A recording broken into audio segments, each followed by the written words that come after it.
Kakapasok lang, heto, ebidensya, walang takas si Tambalisa PBBM sa matinding pasabog ni Paulo Duterte.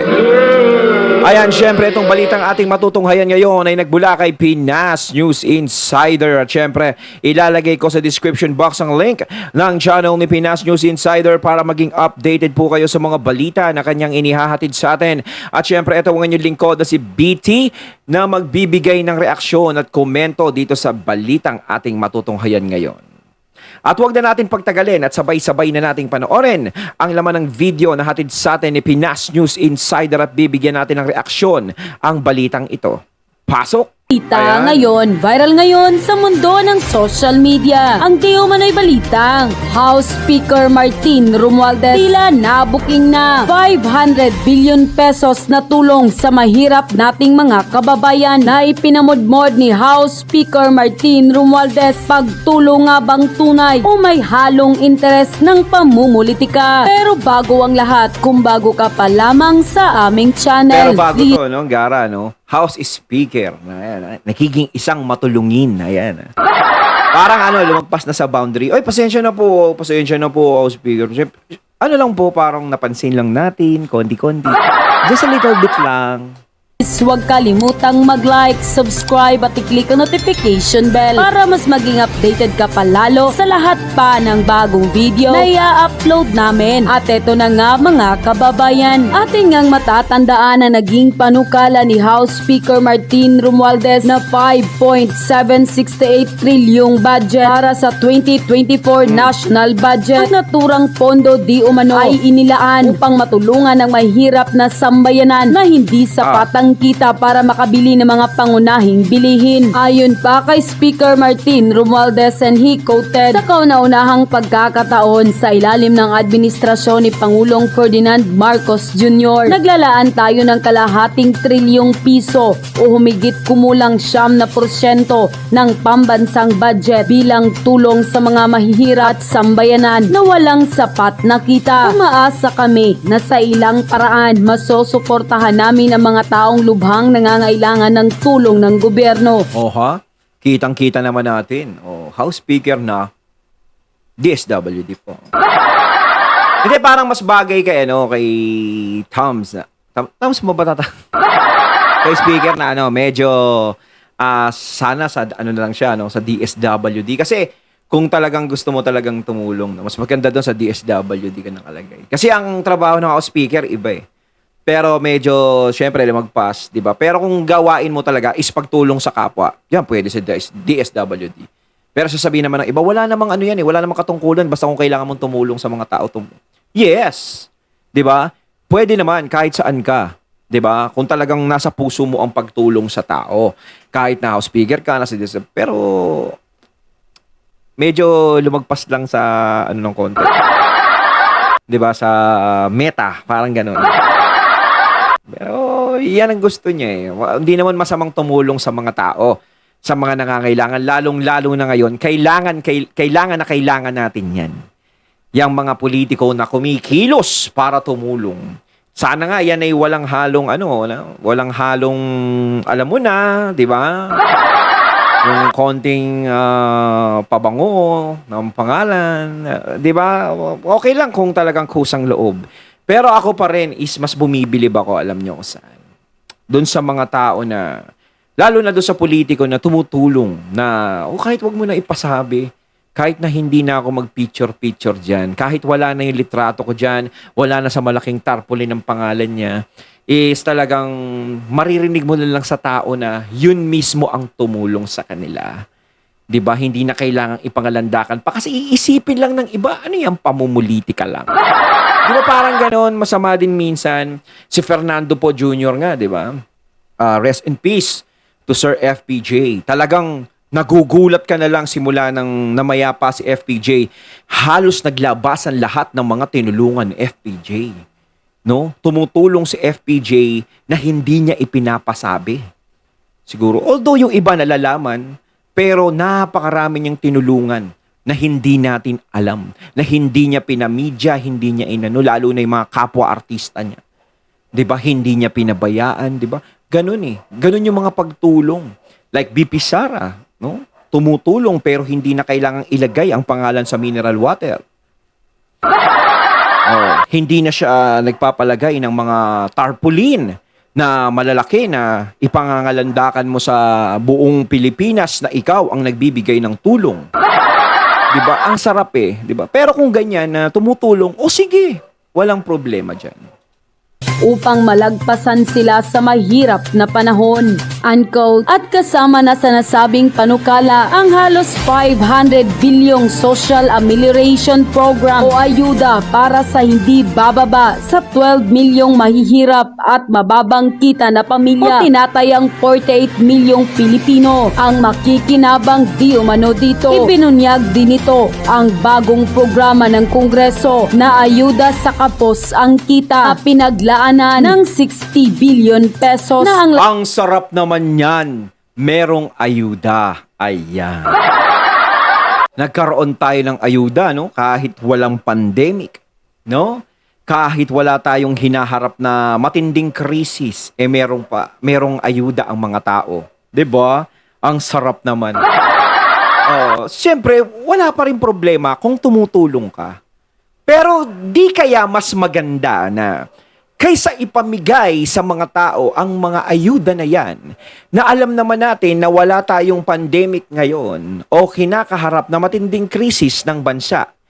Dahil pwede pa nating magamit yan sa susunod, na wag sana naman dumating, no? Na wag sana naman, na malay natin may dumating na namang ganun, na matinding krisis o matinding pandemic na naman, na wag naman sana dumating sa bansa natin.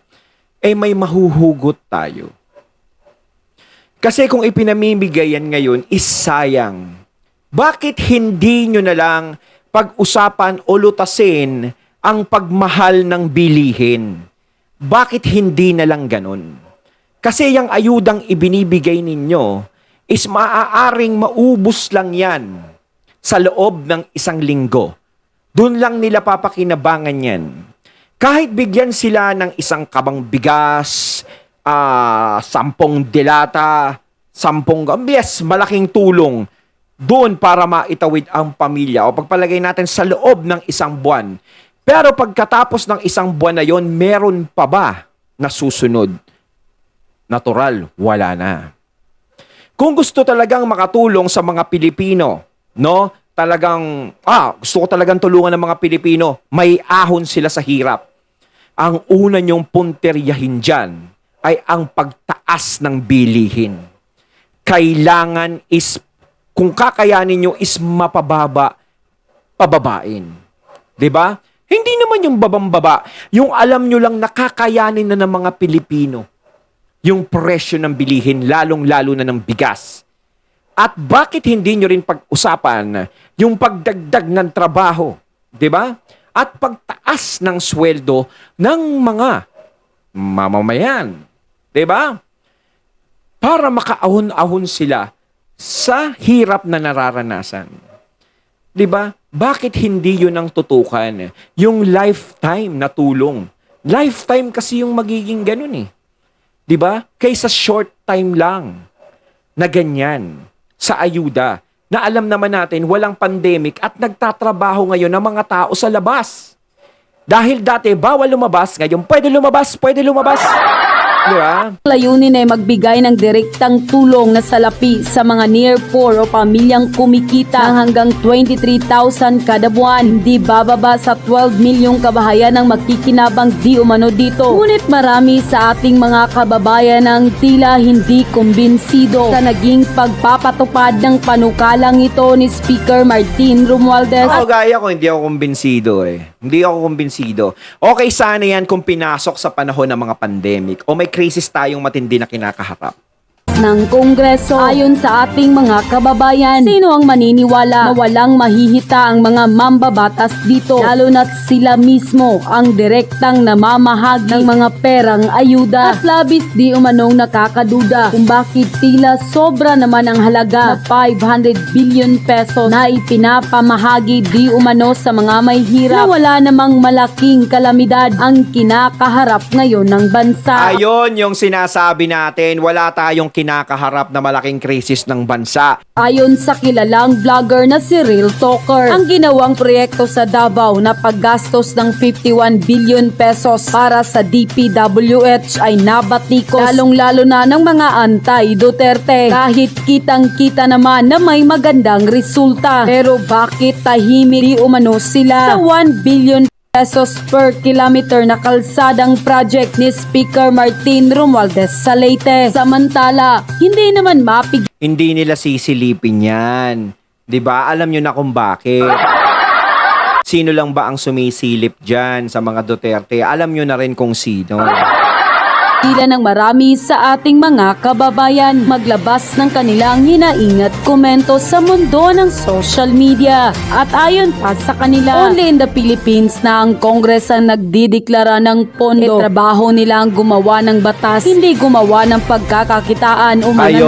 Dapat ang may control dyan ay ang executive, ang president at ang opisina ng DBM. Tapos ang liquidated ng COA. Si Romualdez puro perang nasa isip, ano ang pwedeng magawa ng taong yan. Bayad sana sa tupad na 4K ang natanggap na nagtrabaho ay 2K lang. Saan napunta ang 2K ng 4K? Sa bulsa ba ni Romualdez? Nagtatanong lang po. Ang ayuda ay pansamantalang tulong lang. Tulong ng pangmatagalan ng kailangan ng mga Yan. Pilipino. Sobra naman yata ang pamimigay ng ayuda. Di umano. Wala namang major na sakuna ang nangyari ngayon. Bakit ganyan kalaki ang budget ng Kongreso? Isa pa, hindi naman nila saklaw ang pamamahagi ng ayuda. Sa DSWD dapat yan. Kung hilaan na lang nila sa ibang proyekto na makakapagbigay ng maraming trabaho o taasan ng sweldo sa Pilipinas, mas may pakinabang pa. Ginagawa kasi nilang tamad ang mga Pilipino sa kapamimigay ng ayuda. Alam mo yung ayuda na yan, yung pamimigay nila, ang mga natutuwa dyan is yung mga batugan. Pero syempre, kung ikaw ay may prinsipyo sa sarili mo at alam mong nagsisikap ka, may pagsisikap ka, is medyo babatikusin mo yung ayuda na yan. Kasi nga parang ginagawa nyo namang tamad ang mga Pilipino. 'Di ba? Doon sa mga hindi nakakaunawa, tuwang-tuwa sila dyan.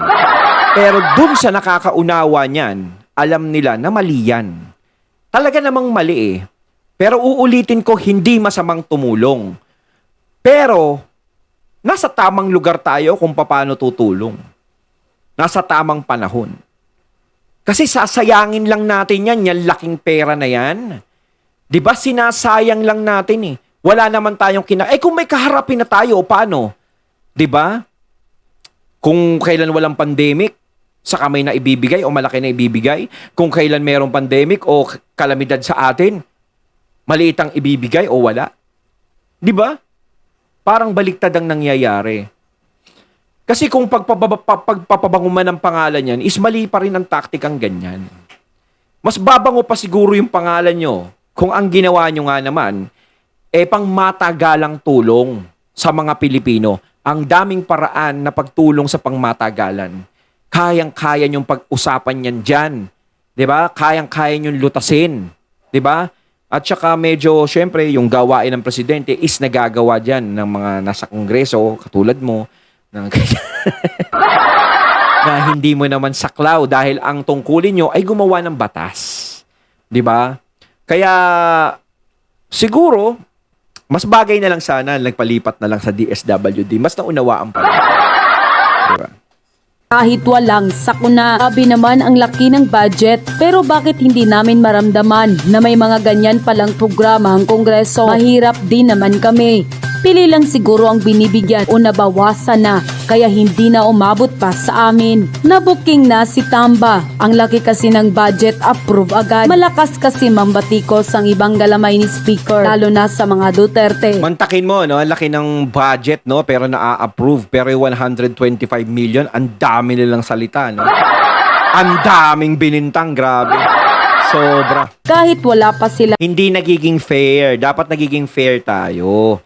'Di ba? ang napapatunayan, yan tuloy. Kita nyo naman ang proyekto ng mga Duterte. Sila lang nakakagawa niyan. And co. Nako, nakita niyo na ba ito mga lods?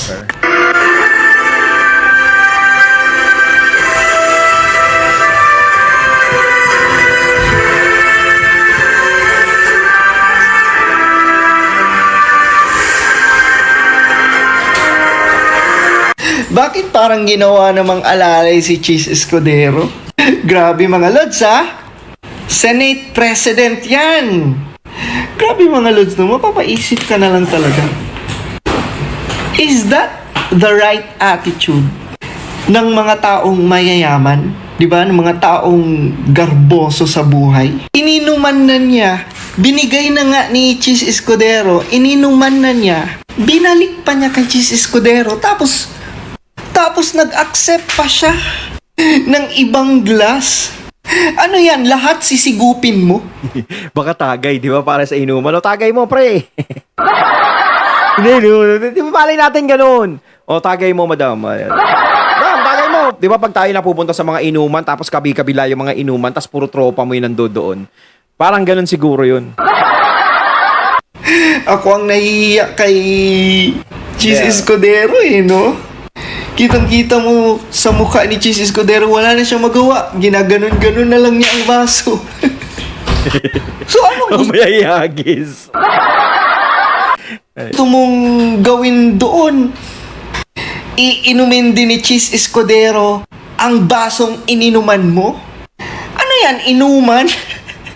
Alam niyo mga lods, napagtanto ko lang, during campaign, sobrang malabnaw pala talaga yung mga promises ni President BBM.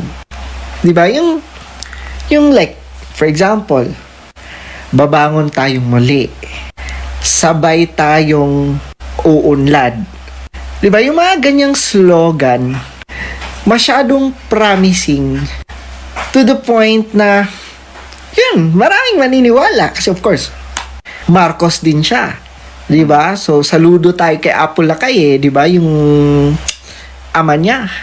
So tayo naman, 'di ba? Amazed na amazed. Pero naisip ko lang mga lods, magkaiba talaga sila no ni former President Rodrigo Duterte. Pansinin mo yung during campaign din ni Tatay Digong. 'Di ba? Specific si Tatay Digong sa gusto niyang mangyari. Di ba, during campaign, ano ang sinabi ni Tatay Digong? Specific siya, di ba? Droga. Sugpuin niya ang droga, sugpuin niya ang korupsyon. Di ba? Kumbaga, may direction, kumbaga. Kaya makikita mo talaga yung pagkakaiba, no? Kumbaga, kung sinabi niyang ganon, is ganon ang mangyayari. Kumpara dun sa yun nga, sinasabi niya, na nasabi nga ni PBBM, sinasabi ni Mr. Real Talker, na parang hindi ganon yung nangyari ngayon. Biglang nag-iba. Lahat nag-iba ang plano, nag-iba din yung mga kasama. Kasi since day one, no, nakita natin sa hirap at ginhawa yung mga una niyang kasama, yung mga nawala. 'Di ba since day one, no?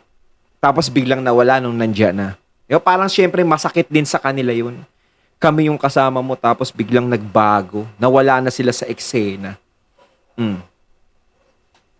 Ngayon ko lang naisip na yung mga sinasabi ni BBM nung campaign period pa, puro matatamis na salita. Kumbaga parang walang nangyayari pa rin. Hindi pa rin nakikita yung pag-unlad ng bansa, yung pag-usbong ng, 'di ba, mga pangako na yun. Parang marami din kasing nagsasabi na gano'n eh. Na maraming nagko-comment o nakakausap akong gano'n, wala pa namang nangyayaring progreso, lalong-lalo na yung sa bigas. 'Di ba? Sinasabi nga nila, wag na natin asahan yung 20 na yun. Pangarap na lang. Kaya pansinin mo ngayon, hindi niya masugpo-sugpo yung corruption, di ba? May nakita ka bang hakbang na ginawa ni President BBM ngayon pagdating sa corruption? Di ba wala? Di ba? Billion-bilyong budget and program. Hindi man Siya, yung mga alitap-tap na yun ang mga nakaikot, ganun eh. lang niya binusisi. Basta-basta niya lang talaga, di ba? Basta-basta lang na talagang inapprove. Yung PCSO, di ba wala siyang sinasabi? No, it's because, yun pala. Wala sa kagustuhan ni President BBM yung sugpuin ang corruption. At ito pa napansin ko mga lods. Ang mga Duterte, pansinin nyo sila pag nagsalita ang mga Duterte. Hindi sila promising. Never ko pang, ewan ko lang kayo mga lods, pero never ko pang narinig sa kanila yung sabay-sabay tayong babangon muli. Di yung mga corny na mga Di ba yung mga corny na mga matatamis na salita? Tama yon kasi napakahirap mangako talaga. Lalong-lalo na kung hindi mo matutupad. 'Di ba? Mas maganda yung gawin mo na lang, yung nasa isip mo. Gusto mong umunlad ang Pilipinas, gawin mo na lang. Bibiglain mo na lang yung mga tao. Kasi may magtatanong, ano bang magagawa mo sa Pilipinas? 'Di ba? Ano bang magagawa mo? Mas maganda, sagutin mo na gagawin ko na lang ang makakaya ko. 'Di ba? Kasi mas maganda kasi sa gawa eh. Ang pagsasalita ng mababangong salita na ganyan, paunlarin na, mabilis lang yun, magmadali lang gawin yun eh. 'Di ba? Ang tanong dyan, kailan ang magiging aksyon nun? At kung hindi mo gagawin yun, malamang maraming magiging bato sa'yo. Maraming batikos na, puro ka lang salita, ganito, 'di ba? Kaya, ang pangit ng nagpaplano. 'Di ba? Huwag mong planuhin kasi hindi natutuloy. Mas maganda kung ano ang nasa isip mo, sundin mo. 'Di ba? Gawin mo. Never ko pang narinig kay Tatay Digong yung sabay-sabay tayong uunlad. Sabay-sabay tayo sa pagbabago. Yung mga, Walang di ba, pangako. yung mga ganyang slogan, never kong narinig sa mga Duterte. Pero wag ka. Duterte delivers. Diba? Kaya ngayon ko lang na-realize diba? Yung mga politiko, diba? Yung mga gahaman sa kapangyarihan, pansinin mo yan, sila tambaluslos, diba? Kung makapagsalita talaga sila, no, full of promises, full of dreams, mga matatamis na salita. Pero ang ibibigay lang sa mga tao, ayuda. Parang ano yan eh, parang may nililigawan ka. Siyempre, ang babango ng mga sinasabi mo sa kanya para mapasagot mo siya.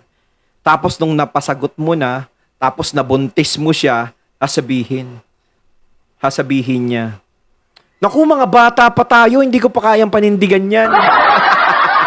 Sabay ganon, di ba? Diba? Kaya sa totoo lang mga Lods, I'd rather choose Duterte talaga. Kasi ang mga Duterte may direction eh. Diba? Ang mga Duterte, alam nila ano ang kailangan nilang gawin at inuuna talaga nila ang mga tao kesa political career at ambisyon nila. Oh. Kaya sa election mga Lods, alam na natin sa next election yung mga nagsasalita ng mga, di ba yung mga nagsasabi ng mga bulaklaking salita, mga matatamis na salita, sus!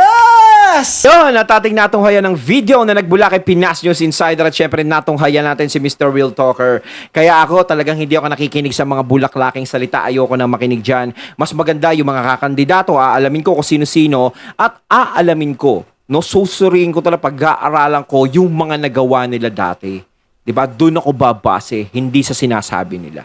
Kayo mga katunay, comment lang po kayo sa comment box ang inyong mga sasabihin. So once again, I'm BT and I'm out. Peace.